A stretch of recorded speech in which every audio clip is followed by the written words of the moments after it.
Hello, aspirants. Let's jump right into today's explainer, where we are tackling a really core, high-yield concept from the Indian Constitution, the Union and its territories.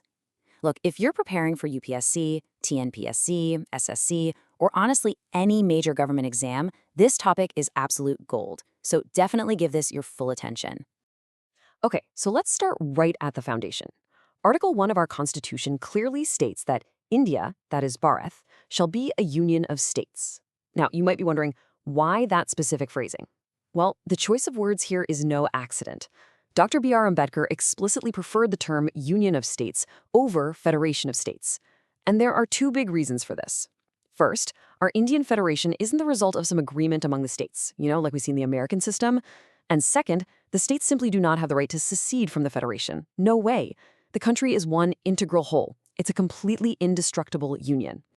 Moving right along, the territory of India is primarily divided up into two administrative categories, states and union territories.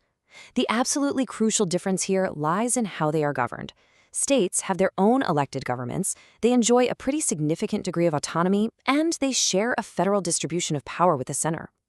Union territories, on the other hand, well, they're administered directly by the central government. They are managed through an administrator or a lieutenant governor who is appointed by the president. So their relationship with the center is essentially unitary. All right, here are the exact numbers you need to lock into your memory for exam day. Currently, the Republic of India comprises exactly 28 states and 8 union territories. So what exactly are those 8 union territories? Let's just run through the list really quickly. We've got the Andaman and Nicobar Islands, Chandigarh, Dadra and Nagar Haveli, and Daman and Diu. And remember, those were recently merged into a single territory, the National Capital Territory of Delhi, Jammu and Kashmir, Ladakh, Lakshadweep, and Puducherry. Seriously, memorize this list. But wait, exam setters absolutely love tricking people on this next point.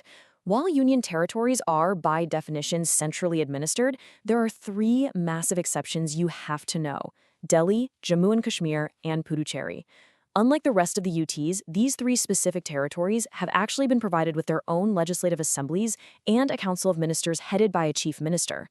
It's a super frequent trick question, so do not let that distinction slip your mind. Now, who actually holds the supreme power over all these maps and boundaries? That would be the Parliament.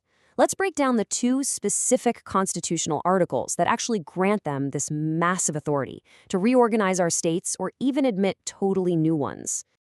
Here is a comparison that constantly, and I mean constantly, appears in preliminary exams: Article 2 versus Article 3. So Article 2 deals with the admission of new states. Think of it as bringing external territory into the Indian Union.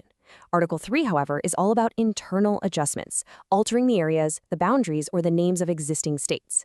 To make it super simple to remember, Article 2 is like adding a brand new room onto the outside of your house, while Article 3 is just rearranging the walls and rooms that are already inside. Make sense? Okay, let's do a rapid-fire revision of what we just learned to really cement these facts into your brain. Number 1. Article 1 declares India is an indestructible union of states. Number 2, we currently have exactly 28 states and 8 union territories. Number 3, Article 2 covers the admission of brand new external states. And number 4, Article 3 covers the internal formation and alteration of existing states. Just to wrap up today's session, I want to leave you with a bit of a provocative brain teaser to ponder. If Article 3 allows Parliament to alter boundaries and literally diminish the area of any state, does that mean Parliament can just cede Indian territory to a foreign country by passing a simple law? Think about that, and definitely check your polity texts for the Supreme Court's ruling on this fascinating constitutional dilemma. Thank you so much for following along with this explainer. Keep up the amazing hard work, and be sure to follow us for more clear, focused UPSC and TNPSC polity concepts. See you next time.